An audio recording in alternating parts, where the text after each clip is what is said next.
Bom dia, boa tarde, boa noite, meus pecorruchos. Essa aqui é a aula de História da Escola Maria Isabel Neves Bastos sobre a crise de 1929.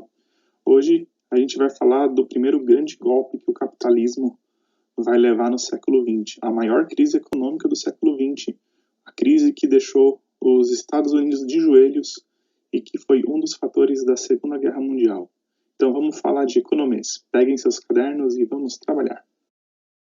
Obviamente, vamos começar do anterior. A história é sempre a conversa sobre o passado.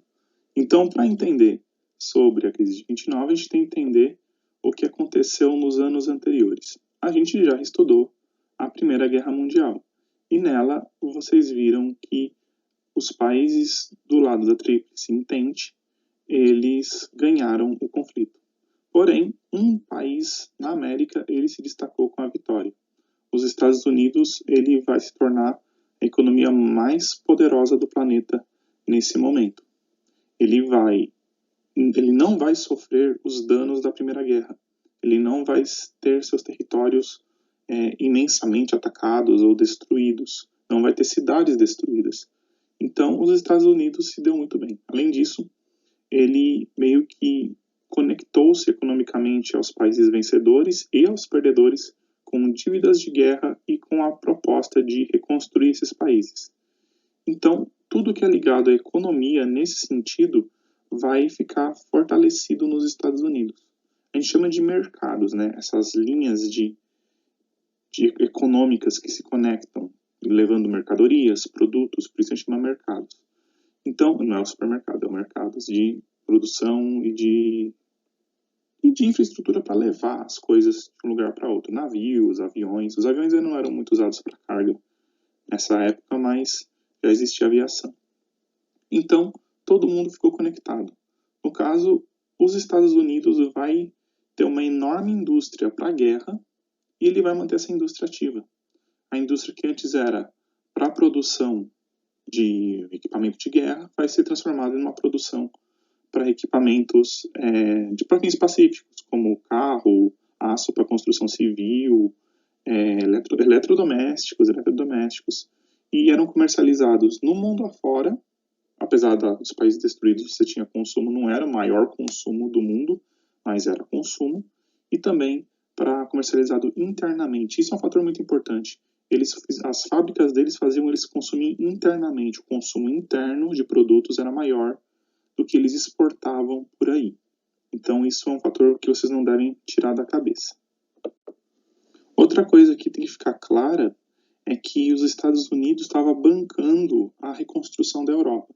Haviam vários países que contraíram sérias dívidas com eles, como é o caso da França, da Inglaterra. Eles tiveram dívidas para a reconstrução da sua infraestrutura. Então, esse tempo de reconstrução, ele também vai dar muita grana para os Estados Unidos. Ou seja, é o campeão inequívoco da guerra. O grande vencedor não foi a França, não foi a Inglaterra, que tiveram seus territórios destruídos no processo. O grande vencedor da Primeira Guerra Mundial foi os Estados Unidos da América. Por causa disso, o finalzinho da década de 10 e quase toda a década de 20 foi marcada por um desenvolvimento econômico absurdo nos Estados Unidos, principalmente por causa do consumo. O que é consumo? É a capacidade de um ser humano, dentro de uma economia, poder comprar produtos. No caso, o que aconteceu foi que os produtos de primeira e segunda necessidade, eles estavam bem supridos. Então, dava para você comprar um monte de coisa. Um monte de coisa. Inclusive produtos que você não precisa. Então, você vai ter de tudo. Você vai ter uma indústria que antes ela se focava muito mais na sobrevivência das pessoas, se modificando para uma indústria que se focava na qualidade, no bem-estar das pessoas. E isso vai gerar um fenômeno cultural muito forte que a gente chama de American Way of Life, o estilo de vida americano, traduzindo, né? Então, você vai ter a introdução, né, a chegada dos goods. Goods seriam os produtos, né?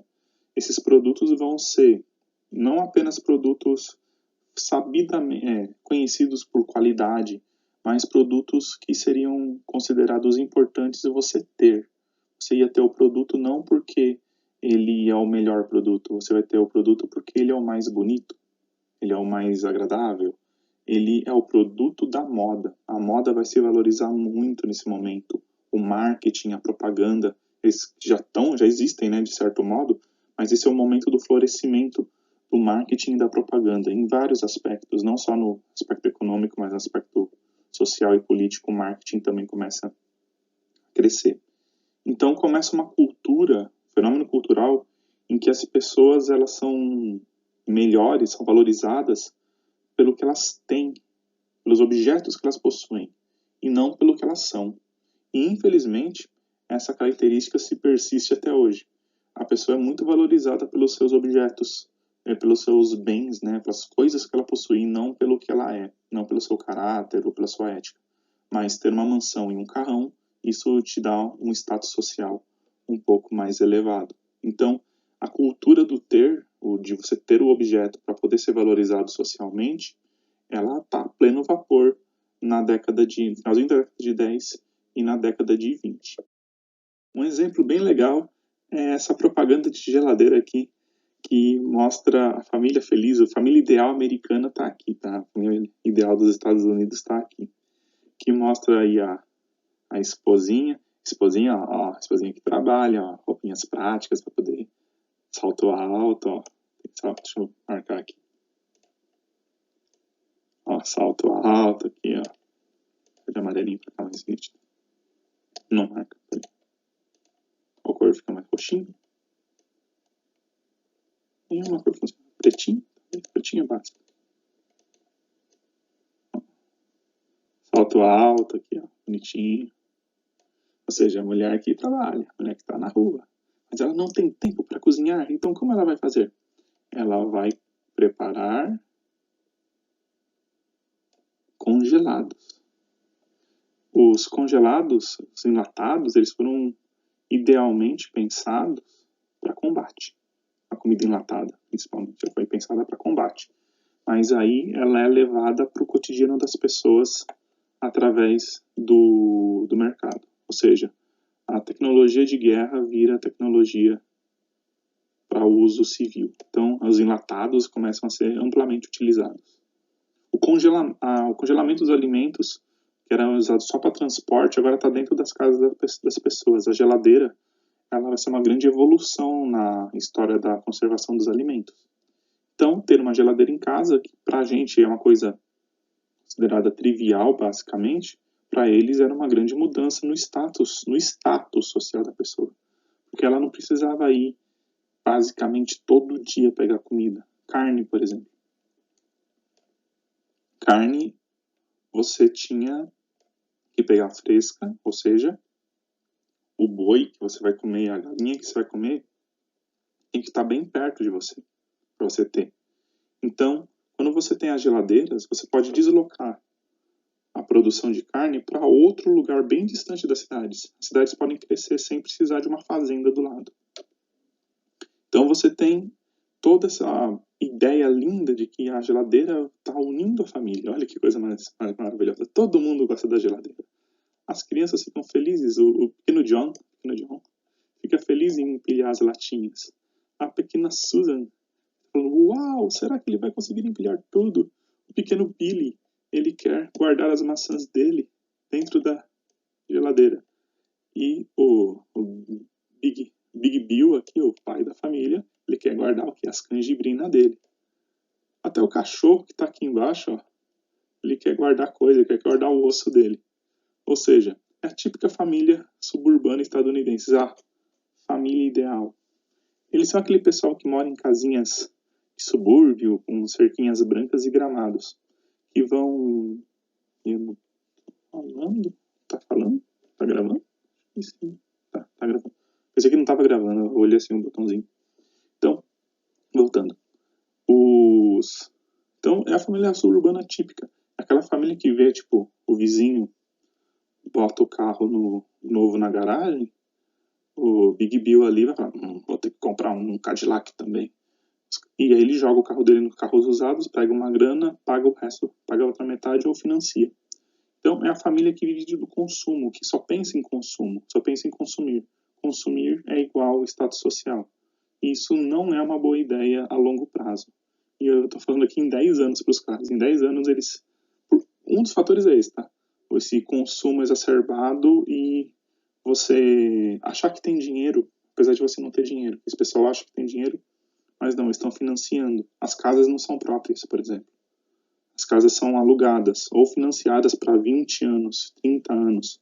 Sendo que, se você mudar de ideia e quiser mudar para outro bairro, você acaba vendendo a casa que você financiou e o cara ainda tem que pagar a dívida da casa. Você ainda vai ter que pagar a outra parte. Então é super complicado essa dinâmica financeira deles. Casa própria é difícil lá nos Estados Unidos. Até hoje tem problema. Então vamos para a crise em si, né? Eu vou dar uma parada geral aqui e depois eu volto para as características da crise para valer. Então, basicamente, né, os Estados Unidos começou a consumir muito. Os salários, eles eram bons, mas eles não davam conta do consumo. Então era muito comum as pessoas se endividarem para poder adquirir novos produtos. Ou pagar o produto a várias e várias prestações. E aí os juros faziam você pagar muito mais. É aquela clássica, né? Você compra um carro por 80 vezes, você vai pagar 3 carros, em termos de juros, né? Então você vai ter essa dificuldade aí dos estadunidenses com relação a isso. O crédito tinha que os bancos ofereciam os créditos aí a perder de vista sem a menor pudor. Outra coisa é que a população começou a comprar ações. Essas ações são porcentagens de empresas. Você comprava as ações, ou seja, a porcentagem de uma empresa de sapato, na esperança que aquela empresa fosse crescer. Quando essa empresa estivesse bem, você vendia a ação e ganhava uma graninha.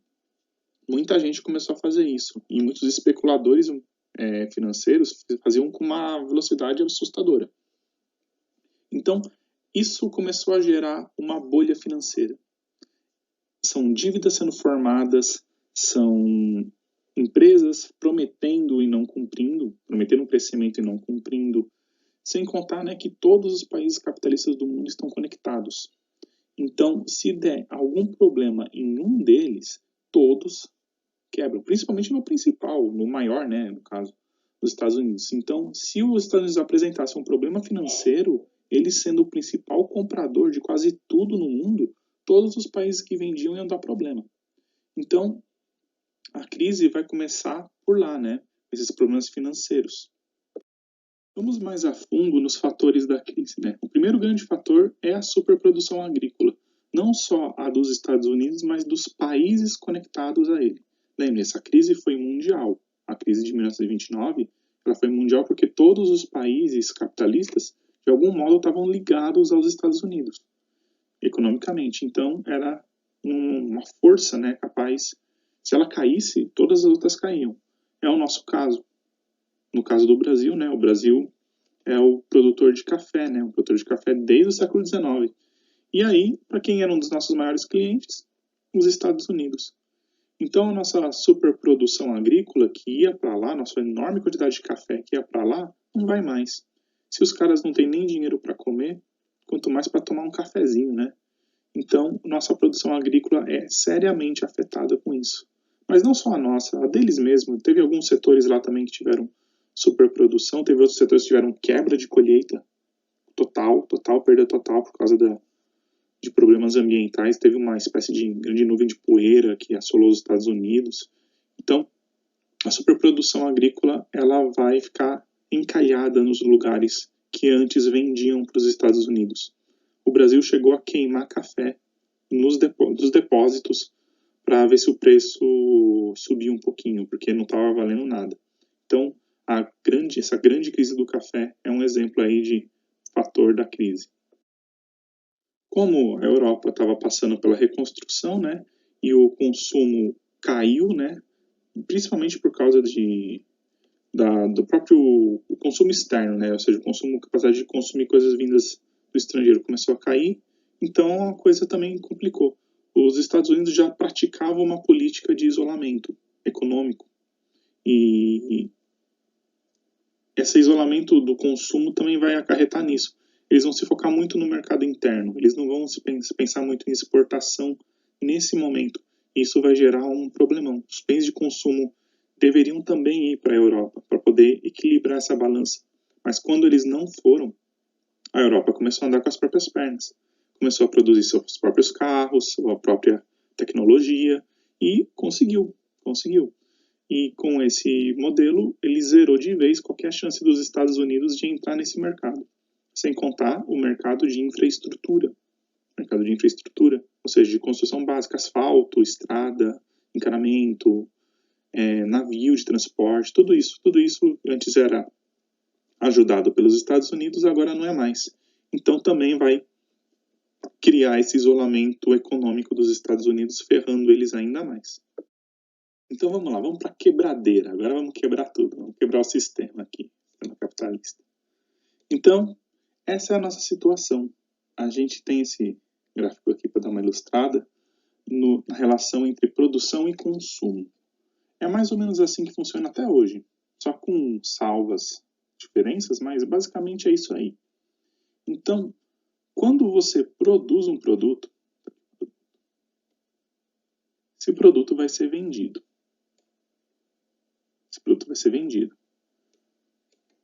Para ser produzido, ele precisa que alguém faça isso. Então, as pessoas precisam de empregos. Vamos supor, vamos produzir um sapato. Para produzir um sapato, precisa de trabalhadores. Esses trabalhadores vão receber dinheiro. Beleza. O que o trabalhador faz com o dinheiro? Ele vai consumir outras coisas, não só sapatos, outras coisas. Esse dinheiro vai fornecer renda para as produções e o ciclo fecha. Ou seja, eu produzo com empregados, os empregados consomem, eles consomem gerando renda, e essa renda cria outros produtos que vão ser produzidos por empregados, que vão receber dinheiro, que vão ser consumidos, esse dinheiro vai ser consumido para gerar renda, para gerar outros produtos. E assim no ciclo. Sem parar. Beleza. E se você diminuir o seu consumo? E se seu consumo diminuir? Se o consumo diminuir, não tem renda. Se não tem renda, a produção diminui. Se a produção diminui, eu vou empregar menos trabalhadores. Se eu emprego menos trabalhadores, eles têm menos dinheiro e consomem menos. Se eles consomem menos, as fábricas vão ter menos renda e a produção vai cair. Pegaram? Vai gerando um ciclo de desemprego e fechamento de fábricas. Isso vai fazer o valor das fábricas despencar. Quando ele despenca, os donos das fábricas desesperados tentam vender as fábricas nas bolsas de valores. Só que ninguém mais quer comprar. Todas as fábricas começam a abrir falência. Quando elas abrem falência, todas ao mesmo tempo, os bancos que pagam a falência, eles não vão ter dinheiro para pagar a falência. E aí, o banco vai falir. Essa é a parte mais perigosa do processo. Quando um banco fale, aí ferrou. Se o lugar que guarda dinheiro, que é o lugar que mais tem dinheiro, não tem dinheiro para pagar as dívidas, então a coisa está bem ruim. Então há uma quebradeira geral de bancos, de empresas e desemprego gigantesco. Gigantesco. Acho que chegaram a passar de 30% de desemprego, que para eles é um absurdo. Uma boa parte da população masculina adulta estava sem emprego e isso era muito grave para eles. Vai chegar a ter, essa é interessante, vai chegar a ter a favela no Central Park, em Nova York. Então, tem umas favelinhas ali no Central Park, Nova York. Ou seja, vai começar a ter uma crise terrível. Como também não tinha muito, não só emprego, falta de emprego na cidade, no campo, também não tinha emprego nas cidades, mas todo mundo começa a migrar para a cidade. Então vai ter um monte de cortiços e o lugar vai ficar uma bagunça. As grandes cidades americanas vão ficar lotadas, insalubres, muito difícil as condições de saneamento básico, e o pior, sem nenhum emprego. Então, alguém precisava resolver isso. Os Estados Unidos caiu. Ele ficou com uma situação financeira terrível. E o mundo todo olhando isso, tipo, nossa, os caras que eram os poderosos do sistema capitalista, eles estão completamente de joelhos, eles caíram. E aí todo mundo começou a pensar se esse tal capitalismo era uma boa ideia. Mas o capitalismo é esperto, minhas crianças. O capitalismo, ele é um sistema econômico que evolui, que evolui. Então ele vai criar mudanças. O próprio sistema capitalista vai começar a se auto-criticar e criar uma mudança aí para fazer as coisas funcionarem. Um dos fatores também que a gente tem que colocar aqui na equação é o fator humano, né? Então a população estadunidense, ela vai sofrer muito com a crise, né? É lógico que a população mais pobre é a primeira a sofrer. Então a população afrodescendente, a população mais empobrecida, a agricultura, os imigrantes, esse pessoal que vai sentir primeiro a pancada da crise de 29. Então essa imagem aqui é muito interessante, né? Mostra propaganda de automóvel, né? E ali aquela legião de desempregados na fila, né? Há muitas fotos interessantes da crise de 29 que a gente merece um destaque. Essa aqui também é bem interessante. É uma fila para receber comida gratuitamente desde que você fosse desempregado. Nessa fila, essa é a verdadeira fila democrática. Aí estão ricaços que perderam tudo e pobretões que nunca tiveram nada.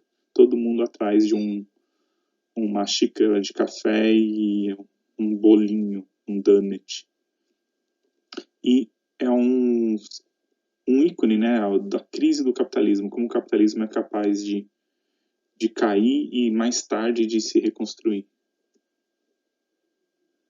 E essa aqui é muito legal, porque é a foto de uma comunidade, né, de uma comunidade pobre, né, só que o local onde essa comunidade está instalada é muito icônico.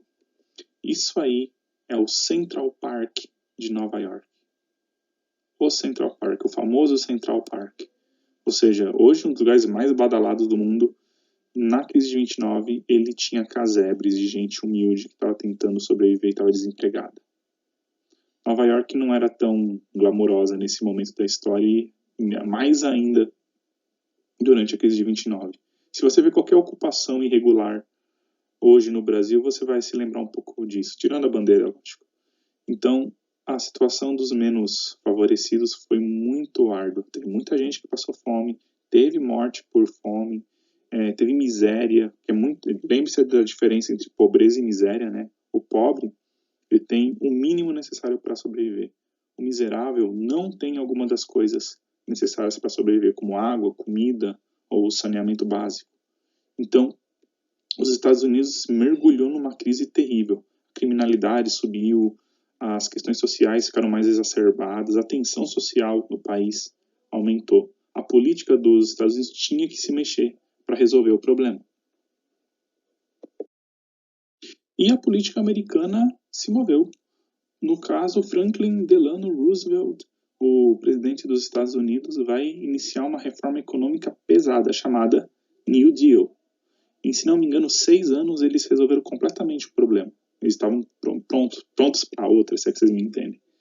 Então, o que foi feito para evitar uma nova crise daquele jeito, né? Porque ocorreram outras de outros jeitos, mas daquele jeito eles conseguiriam evitar. Primeira coisa é uma intervenção do governo, do Estado na economia, em especial na questão das ações da Bolsa de Valores. Lá nos Estados Unidos você não pode ficar comprando e descomprando ações da Bolsa de Valores à torta direito. Você também não pode vender totalmente sua empresa na Bolsa de Valores. Então, esse negócio de compra e venda de ações foi regulamentado de uma maneira mais, dizer assim, racional, né? Segunda coisa, precisava de emprego, né? Então, como produzir emprego? Com licitações de obras públicas. Então, o governo, ele vai utilizar o dinheiro que eles têm armazenado, as reservas de ouro que eles têm armazenadas. Tem uma reserva de ouro gigantesca armazenada. Eles vão utilizar essas reservas e vão abrir obras públicas. Estradas, rodovias, reconstrução de cidades, criação de ferrovia para a produção agrícola, abrir área para a produção agrícola, tudo isso. Reativar tudo. Comprar indústrias para fazer isso, inclusive, estatizar algumas delas para fazer isso, ou simplesmente pagar empresários para que eles reabram suas fábricas e empreguem com dinheiro público. Essa é uma função do dinheiro público, nesse caso. Então, aquele negócio de terra da livre iniciativa, na crise não funciona não. Precisa do governo meter dinheiro, botar dinheiro lá nos cofrinhos dos empresários para a coisa funcionar. Então, e funcionou. Outra coisa foi a política extremamente severa para quem praticasse alguma corrupção nesse sentido. Por exemplo, haviam lugares que eles tinham mantimentos, mas cobravam muito alto pelo mantimento. A inflação podia subir por causa disso. A Polícia Federal dos caras chegava lá, mandava destruir tudo e fechava o negócio. Simplesmente. Entendeu? Vai ser uma época de muita fiscalização. Inclusive vai ser uma época de combate ao crime muito interessante, porque nessa década de 30 aí, você já tem, né, a ascensão de um certo grupo criminoso bem famoso, que são os gangsters, traficantes de uísque. Eu vou deixar, além desse vídeo aqui, eu vou deixar mais uns 2 videozinhos explicando a situação da época, para vocês verem o contexto da época, que é muito interessante na questão da criminalidade, principalmente nos maiores criminosos da época, que é o Al Capone. E é isso aqui, basicamente, meus queridos, em relação ao New Deal. Funcionou. Em alguns anos, eles conseguiram reativar a economia deles, incentivando a formação de empregos. Porque, assim, a fábrica fechou. Não tem mais emprego, o pessoal não ganha nada, não tem como abrir mais fábrica. Então, você abre uma fábrica, gera emprego. Esse emprego gera dinheiro. Esse dinheiro vai ser usado para consumir. Aí as pessoas vão querer consumir outras coisas. Aí vai ter que abrir outras fábricas. Aí o ciclo, ele retorna a sua funcionalidade normal, o ciclo lá do capitalismo. Então, o New Deal, o novo acordo americano, basicamente, assim, lógico que ele é muito mais complexo que isso, mas basicamente ele é isso. E é isso por enquanto, meus pecorruchos. Eu fiquei devendo a live para vocês, infelizmente, é uma pena. Eu tô gravando isso aqui, ó, agora é 1h da tarde do outro dia da terça-feira, que eu tô gravando entre as reuniões, falta 20 minutos para começar a próxima reunião, e é isso. Vou deixar aqui o vídeo para vocês, vou deixar também mais alguns documentários, algumas coisas interessantes lá no Classroom, e uma perguntinha para a gente conversar sobre a crise de 29 nessa semana, e na outra semana a gente tem outra atividade, beleza?